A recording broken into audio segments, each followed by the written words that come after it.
जी देखिए, अब आग पे काबू पा लिया गया है, लेकिन ये जो तकरीबन 300 साल से भी ज्यादा पुरानी दरगाह है, ये पूरी तरह जल के खाक हो गई है और इसके साथ ही इसमें रखे हुए कई जो तबरुकात थे वो भी जल गए हैं। स्थानीय लोगों के मुताबिक आग शॉर्ट सर्किट की वजह से ही लगी है, लेकिन चूंकि ये पूरी जियारत लकड़ी की बनी हुई थी, इसलिए आनन फानन आग ने पूरी इमारत को अपनी चपेट में ले लिया और ना सिर्फ जियारत की इमारत जली, बट साथ में जो एक तकरीबन 100 साल पुरानी मस्जिद और एक दूसरी मस्जिद जो हाल ही के दिनों में तैयार की थी वो भी जल गई। फायर ब्रिगेड के जो दस्ते हैं वो समय रहते पहुंच तो गए थे वहां पे, लेकिन पानी की कमी के कारण वो आग पे काबू नहीं पा सके, जिसके कारण ये पूरी इमारत जल गई। जी आसिफ, जानना चाहेंगे दमकल की तरफ से क्या कहा जा रहा है? जी, दमकल की तरफ से ये बात कही जा रही है, जैसे ही उनको ये जानकारी मिली कि यहाँ पे आग लगी है, वो तो तुरंत ही वो वहां पे जाके पहुंचे और 5 फायर ब्रिगेड पहले आए, उसके बाद 2 और गाड़ियां मंगाई गई, लेकिन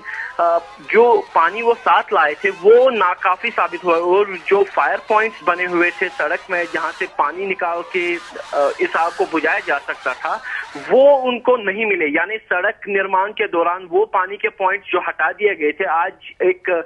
जियारत के जल जाने का कारण बने, क्योंकि उनको वो पॉइंट्स नहीं मिले जहां से वो पानी उठा सकते तुरंत ही और इस बिल्डिंग पर में लगी आग को बुझा सकते। लेकिन उनका यही कहना है कि उनकी तरफ से कोशिश बराबर रही, स्थानीय लोगों ने उनकी मदद की, लेकिन कुछ दिक्कतें सामने आई जिसके कारण आग ज्यादा बढ़ी और तीनों जो बिल्डिंग है यानी 2 मस्जिद और जियारत वो जल गए। लेकिन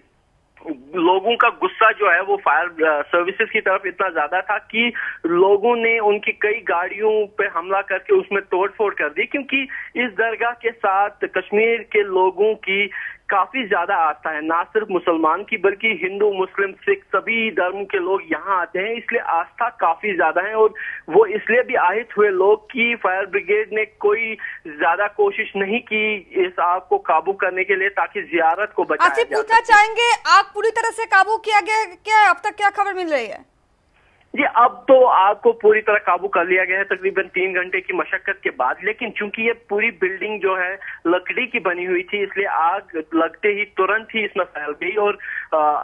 जो दरगाह जियारत के अंदर का कुछ हिस्सा है उसमें लकड़ी पे पेंट किया गया था, जिसके कारण आग बढ़ और ज्यादा तेज हो गई और उस तुरंत ही उसने पूरी इमारत को अपनी चपेट में ले लिया। यानी फायर ब्रिगेड के आने से पहले ही तकरीबन जो इमारत की पूरी छत थी वो आग की चपेट में आ गई थी और इमारत का अंदर का हिस्सा काफी ज्यादा चपेट में आ गया था और पानी की कमी ने उस जो आग के लपटों को है वो और भड़का दिया और फायर ब्रिगेड उस पर तुरंत समय रहते काबू नहीं पा सके, जिसके कारण ये बड़ी घटना घटी। शुक्रिया आसिफ।